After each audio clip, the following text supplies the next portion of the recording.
Hello dear students, नमस्कार। हमारे YouTube channel SCC online classes में आपका स्वागत है। और जैसा कि आप सभी को पता है कि हमने अपने चैनल पर अभी 11th 12th की फिजिक्स का सिलेबस स्टार्ट कर दिया है। तो उसी की श्रृंखला को आगे बढ़ाते हुए आज हम इस इस कक्षा की फिजिक्स का चैप्टर 2 मात्रक एवं मापन स्टार्ट करेंगे। ठीक है, आज हम अध्याय 2 पढ़ेंगे। फिजिक्स का 11th क्लास की फिजिक्स का अध्याय 2 है मात्रक और मापन। इन चीजों के बारे में हम पढ़ेंगे।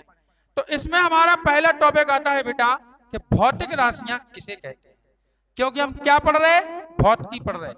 क्या पढ़ रहे हैं? भौतिकी पढ़ रहे हैं, भौतिक विज्ञान। तो भौतिक विज्ञान में सबसे पहला कॉन्सेप्ट हमारा यही होता है कि भौतिक राशियां किसे कहते हैं। तो परिभाषा कुछ इस प्रकार से दी जा सकती है कि वे राशियां, ठीक है ना, वे भौतिक राशियां जिनका मापन किया जा सके, वे भौतिक राशियां जिनका मापन किया जा सके और जो भौतिकी के नियमों का पालन करे, उन्हें ही हम क्या कहते हैं? भौतिक राशियां कहते हैं। समझ में आ रही? अब मापन मीन्स क्या होता है? जिसको मापा जा सके, तौला जा सके। जैसे वजन है, वजन को अपन तौल सकते हैं। काय में तौल सकते हैं? किलोग्राम। द्रव्यमान को अपन किलोग्राम में तौल सकते हैं। जैसे दूरी है, दूरी को अपन माप सकते हैं ना, काय में माप सकते हैं? मीटर में। ठीक है, जैसे विद्युत धारा है, लाइट, तो विद्युत धारा को माप सकते हैं, काय में माप सकते हैं? एम्पियर में।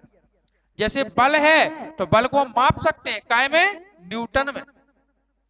तो ये सभी राशियां, जैसे आवेश है, आवेश को माप सकते हैं, काय में? कूलाम में। काय में माप सकते हैं? कूलाम में। जैसे विभव है, विभव को माप सकते हैं, काय में? वोल्ट में। माप सकते हैं ना।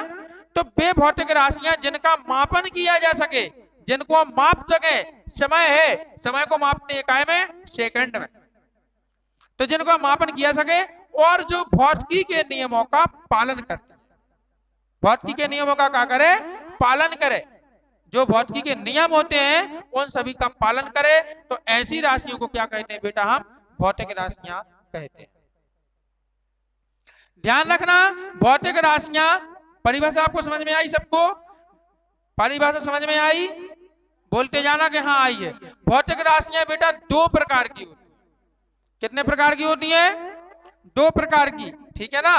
नंबर एक, पहली क्या होती है आपकी? मूल राशियां। पहली क्या होती है? मूल राशियां। और दूसरी क्या होती है आपकी? व्युत्पन्न राशियां। दूसरी क्या होती है? व्युत्पन्न राशियां। पहली होती है मूल राशि, दूसरी होती है व्युत्पन्न राशियां। अब मूल राशियां किन्हें कहते हैं और व्युत्पन्न राशियां किन्हें कहते हैं? बड़ी दिक्कत है। ठीक है ना। मूल राशियां किन्हें कहते हैं और व्युत्पन्न राशियां किन्हें कहते हैं? मूल राशियां बेटा वे राशियां होती हैं जो अपने आप में क्या होती हैं? पूर्णतः स्वतंत्र होती हैं। अपने आप में पूर्णतः क्या होती हैं? स्वतंत्र होती हैं। जो दूसरी एक दूसरे के ऊपर निर्भर नहीं रहती, वही क्या कहलाती है? मूल राशियां कहलाती है। जैसे जैसे देखो, जैसे हमने कहा कि लंबाई। अब बताइए, लंबाई तो अपने आप में स्वतंत्र है कि नहीं? है ना स्वतंत्र। लंबाई किसी पर डिपेंड करता नहीं करता। जैसे हमने कहा, हमने क्या कहा भैया? द्रव्यमान। समझ में आ रही? बताइए, द्रव्यमान किसी पर डिपेंड करता नहीं। अपने आप में द्रव्यमान क्या है? स्वतंत्र है। अब अभी तो तुम कट जा रहे, अभी तुम हमारी हाउ में हाउ मिला रहे, लेकिन तुम्हें वास्तव में तुम्हें खुद नहीं पता कि जो कोनो पे डिपेंड करत के नहीं करत। सर ने कही हाउ कि नहीं करत तो भली ना करत तुझे। ऐसे ही है ना। ये सर ने कहा कि नहीं करता तो तुमने सोचा सर कौन गलत है, नहीं करत हुई है, लेकिन वास्तव में रिएक्ट तुम्हें इसका पता ही नहीं है करता है कि नहीं करता है। लेकिन हम कहते हैं नहीं करता है। अब कैसे नहीं करता है? बातचीत तुम्हें अब समझ में नहीं पता है।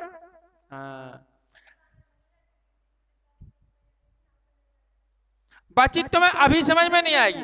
जब हम व्युत्पन्न राशियां समझेंगे फिर तुम्हें समझ में आएगा, हाँ यार सही कह रहे थे सर, है ना। तो अब द्रव्यमान हो गया। जैसे मान लो समय है, क्या है बेटा, समय। बताइए समय क्या किसी पर डिपेंड करता, नहीं करता, समय अपने आप में स्वतंत्र।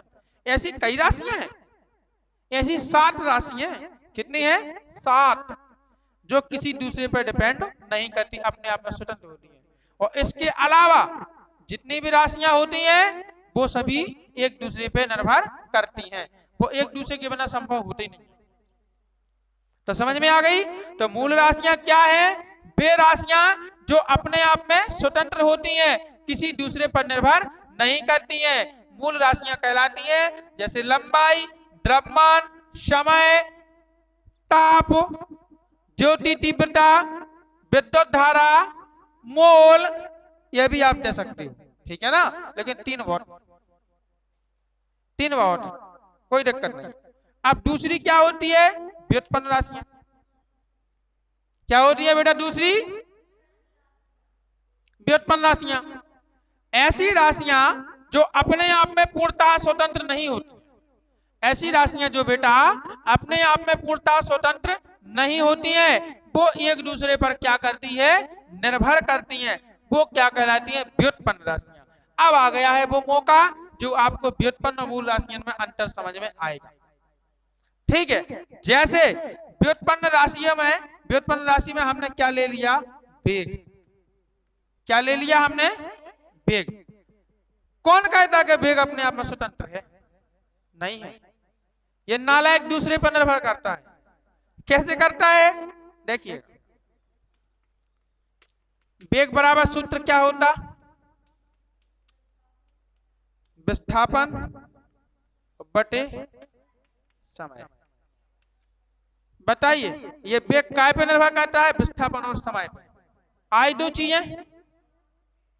क्या बताओ? लंबाई को ऐसा कौन सूत्र हो, द्रव्यमान को ऐसा कौन सूत्र हो, समय का ऐसा होता है। ये अपने आप में स्वतंत्र, कोई से मतलब नहीं है। लेकिन ये तभी बनेगा जब इसके लिए विस्थापन और समय दोनों की आवश्यकता, जब दोनों मिल जाएंगे। तो ये विस्थापन और समय पे क्या करता है? डिपेंड करता है। जैसे हमने ले लिया क्या? वेग के बाद त्वरण। क्या ले लिया? त्वरण, ठीक है। अब इन चीजों को हम बाद में बताएंगे सभी, अभी टेंशन नहीं लो। जाना का कोई त्वरण क्या, अभी बताएंगे हम। त्वरण है, त्वरण काय पे निर्भर करता? देखो आपको पता होगा कि त्वरण बराबर क्या होता है? वेग और बटे समय।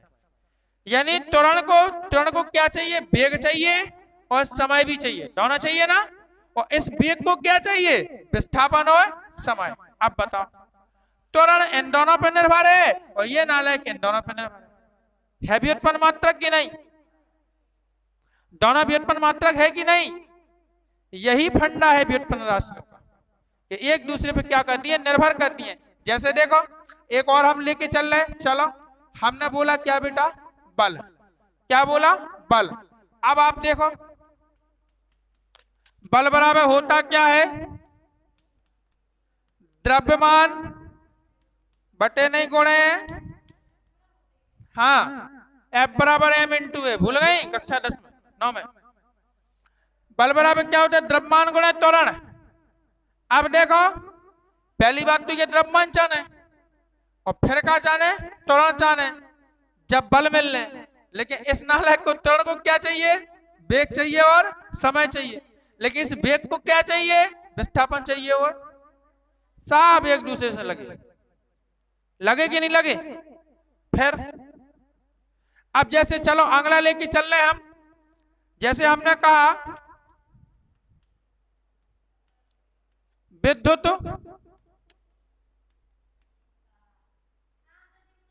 नहीं, हाँ, एक मिनट। विद्युत धारा I बराबर नहीं, मतलब इसको वैसे तो मूल मात्रकों में आता है, लेकिन ये व्युत्पन्न मात्रक भी कहलाएगा। मूल मात्रक में आता है, इसको दिया गया है मूल राशि में, लेकिन ये व्युत्पन्न मात्रक में इसलिए आ जाएगा कि विद्युत धारा बराबर, पता है क्या होता है? विद्युत धारा बराबर होता है आवेश गुणे समय। आवेश बटे समय। क्या होता है? आवेश बटे समय, यानी वो आवेश पे और समय पे डिपेंड करता है, इसलिए व्युत्पन्न में भी माना जाएगा और मूल राशि में भी माना जाएगा।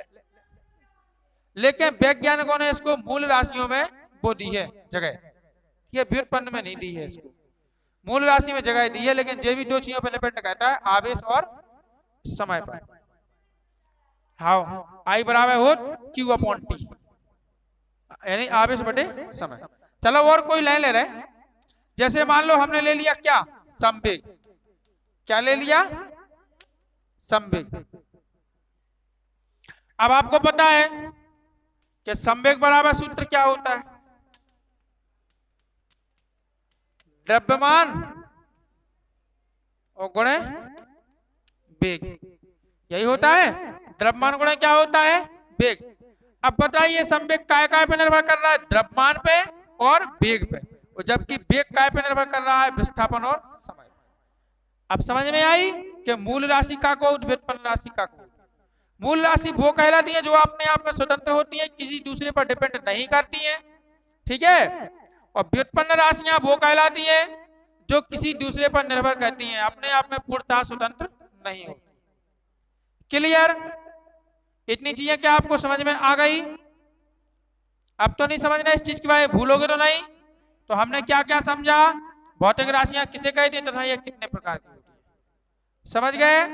तो भौतिक राशियों की परिभाषा बता दी हमने। क्या बता दी है?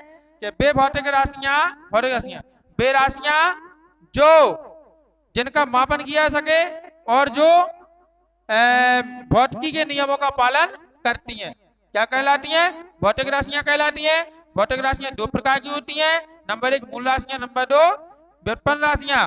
मूल राशियां वे राशियां जो अपने आप में पूर्णतः स्वतंत्र होती हैं, किसी दूसरे पर निर्भर नहीं करती हैं, क्या कहलाती है? मूल राशियां कहलाती हैं। और वे राशियां जो अपने आप में पूर्णतः स्वतंत्र नहीं होती है, एक दूसरे पर निर्भर करती है, वो क्या कहलाती है? व्युत्पन्न राशि। क्लियर? अब अगला नेक्स्ट का है। अब हाँ, अगला टॉपिक आता है हमारा मात्रक। पेपर में पूछ सकता है क्वेश्चन, मात्रक किसे कहते हैं तथा यह कितने प्रकार के होते हैं। ठीक है, तो मात्रक पढ़ो परिभाषा।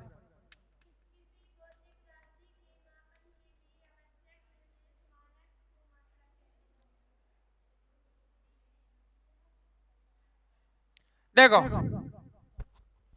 किसी बुक में देखना सही है परिभाषा, बुक में देखो मात्रक की, जल्दी उन्हें ढूंढ भाई, तो आउट नहीं, यहाँ पहले पेज पे हुई है मात्रक।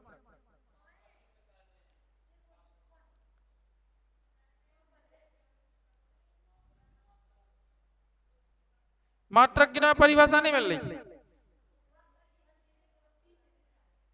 आओ स्टार्टिंग में देखो ना,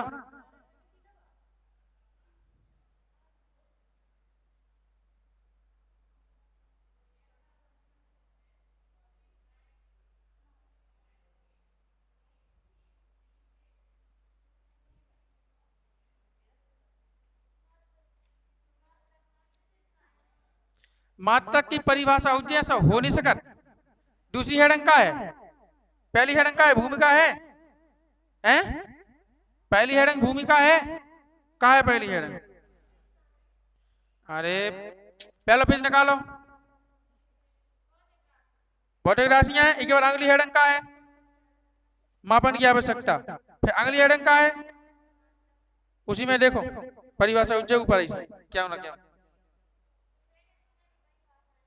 परिभाषा बोलो ना, तुम्हें हेडिंग से कर लेना, परिभाषा मिल रही ऊंचे मात्रक की। हाँ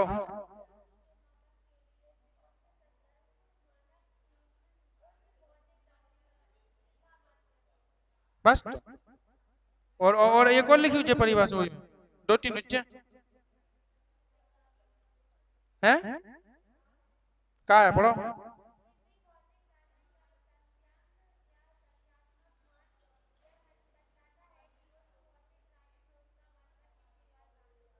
ठीक है, बस अब अपनी परिभाषा सुनो। देखो, कोई भौतिक राशि है, किसी भी भौतिक राशि के मापन के लिए ठीक है, किसी भौतिक राशि के मापन के लिए निर्देश प्राप्त मानक को, निर्देश प्राप्त मानक को क्या कहते हैं हम? मात्रक कहते हैं। ठीक है, निर्देश प्राप्त मानक का मतलब ये होता है कि मतलब भारत सरकार द्वारा क्या हो? निर्देश प्राप्त मानक हो मापन के लिए। उसकी मतलब उसकी जो मान्यता है वो कहाँ? एक अंतरराष्ट्रीय स्तर पर उसकी मान्यता हो। ऐसा नहीं कि कोई भी मात्रक तुमने अपने घरे बना लो, अपने घरे नहीं बनते हैं, ये अंतरराष्ट्रीय मात्रक होते हैं, ये विश्व में सभी की सम्मति से बनाए जाते हैं ये मात्रक, ठीक है ना, और सबके निर्देशन में बनाए जाते हैं। इसलिए हम कह सकते हैं कि भौतिक राशि के मापन के लिए निर्देश प्राप्त मानक को क्या कहते हैं? हम मात्रक कहते हैं। ठीक है ना, मतलब जो हमारे तुम्हारे घर पे नहीं बनते हैं मात्रक, मात्रकों को एक कमेटी, एक समिति का गठन होता है, विश्व में कई देशों की कमेटियां बैठती हैं और जब फिर वो बनाती हैं मात्रकों को। मात्रक, और दूसरी भाषा में हम ये भी समझ सकते हैं कि मात्रक है क्या। जैसे मान लो कि कोनो गेहूं है, जैसे अब आपने गेहूं को तौला तो आपने कहा कि कितना निकला? 5 किलोग्राम। कितना निकला? 5 किलोग्राम। तो संख्यात्मक मान तो बता दिया आपने 5, लेकिन 5 क्या निकला? किलोग्राम के लीटर के मीटर, किलोग्राम निकला। क्यों? क्योंकि गेहूं क्या है? वजन है। तो वजन को तौलने के लिए, वेट को तौलने के लिए काय का यूज करते हैं हम? किलोग्राम। अगर हमें पता नहीं होता कि वजन के लिए काय को यूज करें तो हम क्या लिखते? हम क्या कहते कि गेहूं 5 है, बोलते का? नहीं बोलते ना। अब हमें पता है कि द्रव्यमान या वजन का मात्रक क्या है? किलोग्राम है, तो हम कह सकते हैं कि हाँ गेहूं 5 किलोग्राम है। कितने किलोग्राम है? 5 किलोग्राम। ठीक है ना। तो बस, तो मात्रक क्या है? भौतिक राशि के मापन के लिए, मतलब जो भौतिक राशियां हैं जो हमने अभी इतनी सारी बताई, इन सब का मापन करने के लिए निर्देश प्राप्त मानक, एक ऐसा मानक जो एक कमेटी द्वारा क्या है? निर्देशित है। ठीक है ना, अंतरराष्ट्रीय स्तर पर है, उस मानक को हम क्या कहेंगे?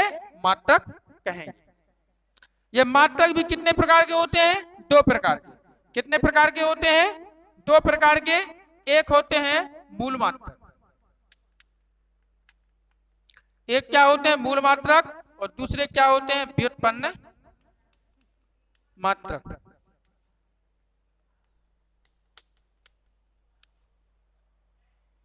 सुधार लेना उसमें रजिस्टर में।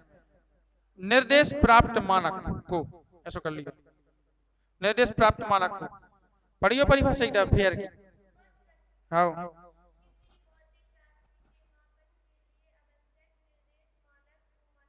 निर्देश प्राप्त मानक को, प्राप्त जोड़ो जो बीच में, निर्देश प्राप्त मानक को मात्रक कहते हैं। आवश्यक निर्देश प्राप्त मानक को मात्रक कहते हैं। ठीक है, सुना लो। हाँ, तो ये है आपका क्या? मूल मात्रक, और दूसरा क्या है? व्युत्पन्न मात्रक, है ना। अब मूल मात्रक क्या है? देखो, जैसी मूल राशि की परिभाषा पढ़ी ना हमने, वैसे ही है। ऐसे मात्रक जो एक अपने आप में पूर्णतः क्या होते हैं? स्वतंत्र होते हैं, जो एक दूसरे पर निर्भर नहीं करते हैं, क्या कहलाते हैं बेटा? मूल मात्रक। अथवा एक दूसरी परिभाषा दे सकते हैं, क्या दे सकते हैं? मूल राशियों के मात्रक को मूल मात्रक कहते हैं। सिंपल, क्या कह सकते हैं? मूल राशियों के मात्रक को मूल मात्रक कहते हैं। बस। दूसरा देखो, व्युत्पन्न मात्रक।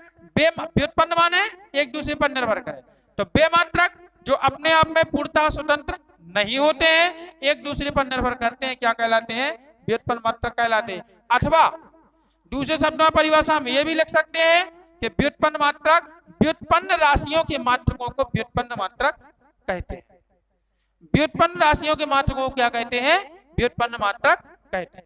बताइए, क्या ये परिभाषाएं आपको याद नहीं होगी? हो जाएगा? नहीं, सिंपल है।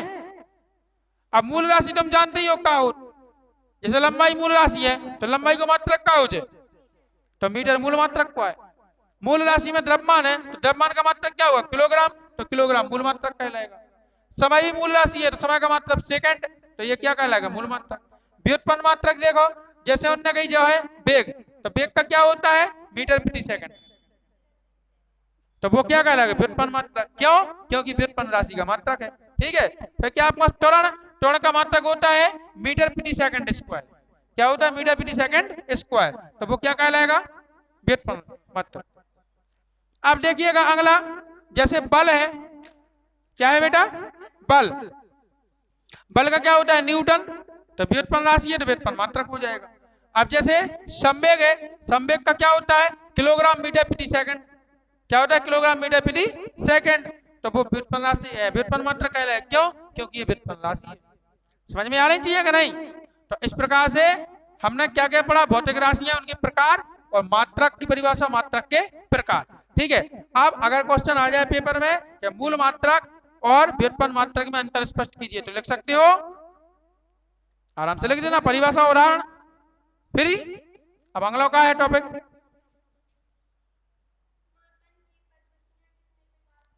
हाँ अब पढ़ेंगे बेटा हम नेक्स्ट कि मापन की जो पद्धतियां हैं वो कितने प्रकार की होती हैं।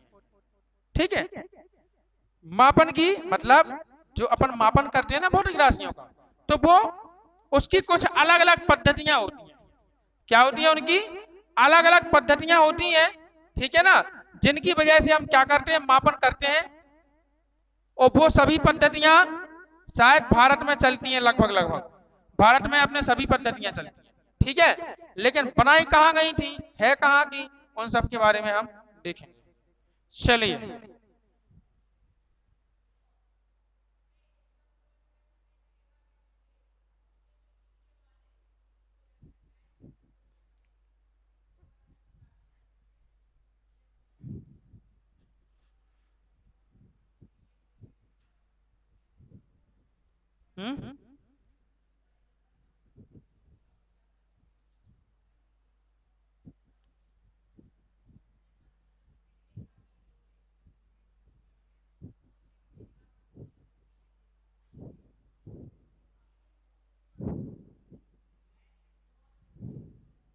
तो भैया मापन की पद्धतियां हमारे यहाँ 4 होती हैं। हमारे यहाँ क्या, सभी जगह मापन की पद्धतियां कितनी होती हैं, 4। 4 पद्धतियों में हम भौतिक राशियों का मापन कर सकते हैं। कौन कौन सी, देखो, पहली होती है बेटा एसआई पद्धति।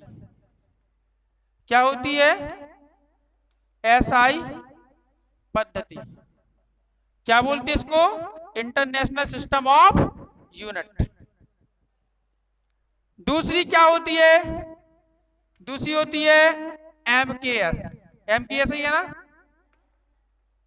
क्रम से बताया। दूसरी होती है आपकी एमकेएस पद्धति,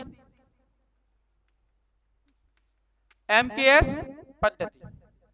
तीसरी एफपीएस की सीजीएस, हाँ। तीसरी होती है सीजीएस पद्धति। और चौथी क्या होती है बेटा, एफपीएस पद्धति। ये हमारे यहाँ सभी जगह 4 पद्धतियां होती हैं भौतिक राशियों के मापन। एसआई पद्धति इंटरनेशनल सिस्टम ऑफ यूनिट, यानी अंतरराष्ट्रीय पद्धति है। क्या है ये, एक अंतरराष्ट्रीय पद्धति है। ठीक है ना, ये भैया एक अंतरराष्ट्रीय पद्धति है, एसआई पद्धति। अच्छा, इन पद्धतियों में मापन किस किस का किया जाता है, ये देख लो। इन पद्धतियों में मापन किस किस का किया जाता है, इन पद्धतियों में मापन किया जाता है किस किस का, लंबाई, ठीक है, लंबाई का, कौमा द्रव्यमान का, और कौमा समय का। 3 चीजों का मापन किया जाता है इन पद्धतियों में। कितने चीजों का किया जाता है, 3 चीजों का। समझ में आ रही कि नहीं आ रही। तो एसआई पद्धति की बात करें तो एसआई पद्धति एक अंतरराष्ट्रीय पद्धति है। इसमें लंबाई को कैसे मापन अपन, मीटर से, द्रव्यमान को कैसे मापते हैं, किलोग्राम से, और समय को कैसे मापते हैं, सेकंड से। समझ में आ रही महेश, हैं? देखते जाओ, सुनते जाओ, जहां पूछे बताओ। लंबाई को कैसे मापते हैं? मीटर से, द्रव्यमान को किलोग्राम से, समय को सेकंड। काय में मापते हैं? एसआई पद्धति। अब भैया दूसरी आती है आपकी एमकेएस पद्धति। कौन सी आती है? एमकेएस पद्धति। एमकेएस का फुल फॉर्म होता है, एम का मतलब मीटर, के का मतलब किलोग्राम और एस का मतलब सेकंड। नाम याद कर लो, एम से मीटर, के से किलोग्राम, एस से सेकंड है क्या?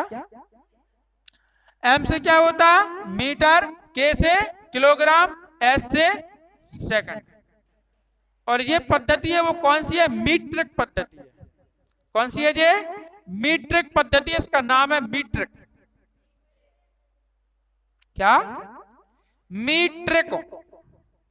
देखो ऐसा लिखा जाता, बड़ी मी, छोटी ट्री और का, मीट्रिक। क्लियर? ये मीट्रिक पद्धति है। तो बताइए एमकेएस पद्धति में लंबाई को कैसे मापा जाएगा? लंबाई को कैसे मापा जाएगा? मीटर से। द्रव्यमान को कैसे मापा जाएगा? किलोग्राम से। और समय को कैसे मापा जाएगा? सेकंड से।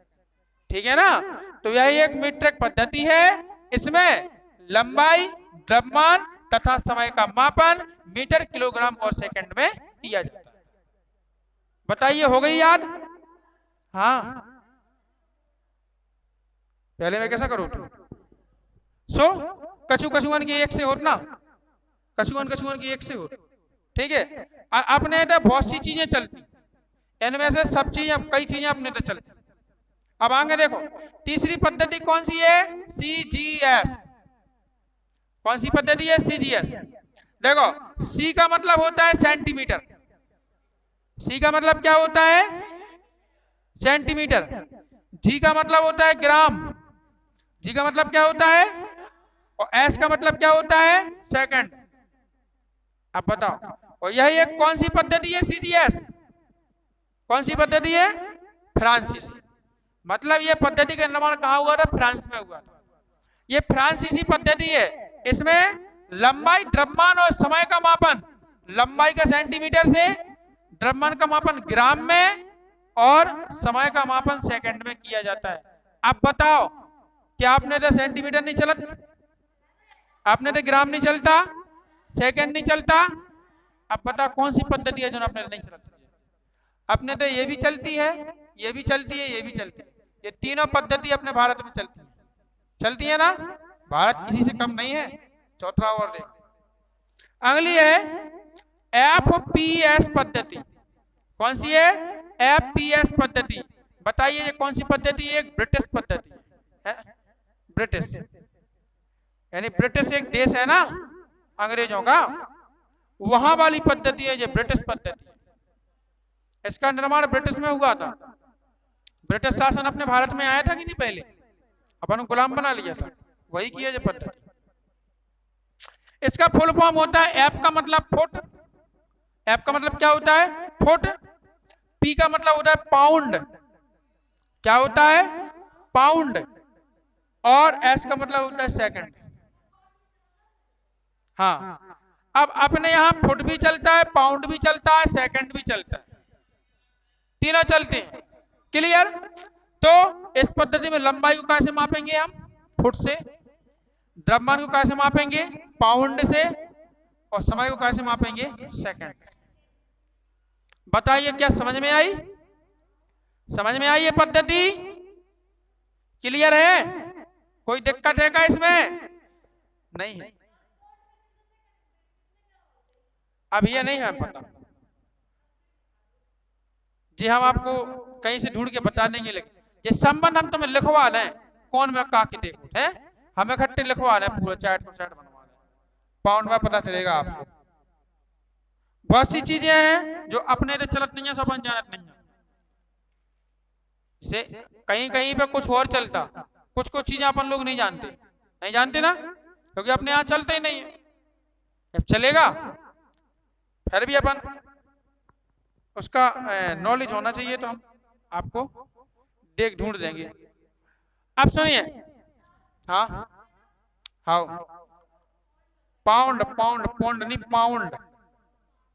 हाँ, पाउंड। अब देखिए, अभी हमने 4 पद्धतियों के बारे में बताया, ठीक है? काय में बताया? 4 पद्धतियों के बारे में बताया। अब जिसमें ये 3 तो हमने पढ़ ली, वैसे पहले भी पढ़ ली ऐसा ही पद्धति, लेकिन ऐसा ही पद्धति में एक खासियत होती है कि ऐसा ही पद्धति में 7 मूल मात्रक और 2 पूरक मात्रक होते हैं। 7 मूल मात्रक और 2 क्या होते हैं? पूरक मात्रक होते हैं। अब 7 मूल मात्रक कौन कौन से होते हैं? देखिए वो हम आपको बता रहे हैं। एक जगह क्या लिख रहे हैं हम? मूल राशि। क्या लिख रहे हैं? मूल राशि। यहां पे लिख रहे हैं हम उसका मात्रक, ठीक है ना? और यहां पे क्या लिख रहे हैं हम? उसका संकेत। क्या लिख रहे हैं यहां पे? संकेत। क्लियर है? अब देखते जाओ। पहला 7 होता ना, तो पहला क्या ले रहे हैं हम? लंबाई। और लंबाई का मात्रक पता है क्या होता है? मीटर। और मीटर का संकेत क्या होता है? Small M. होता है कि नहीं? ये आपको ध्यान करना है, सीखना है। पेपर में इंपोर्टेंट क्वेश्चन है, पेपर में आता है, ठीक है? 4 ही पद्धति पूछे और पहली पद्धति में जो 7 मूल मात्रक और 2 पूरक मात्रक है वो ही पूछेगा। अब देखो दूसरे नंबर पे क्या होता है बेटा? द्रव्यमान। क्या होता है अपना? द्रव्यमान। और द्रव्यमान का जो मात्रक होता है वो क्या होता है? किलोग्राम। शॉर्ट में लिख दिया हमने। क्या होता है? किलोग्राम। और किलोग्राम का जो संकेत होता है वो क्या होता है? केजी। क्या होता है? केजी। बड़ा के नहीं, छोटा ही के बनाना है, छोटा जी बनाना है। मात्रकों को लिखते समय कौन कौन सी सावधानियां रखना चाहिए जब वो पढ़ाएं तब हम इनके नियम बताएं।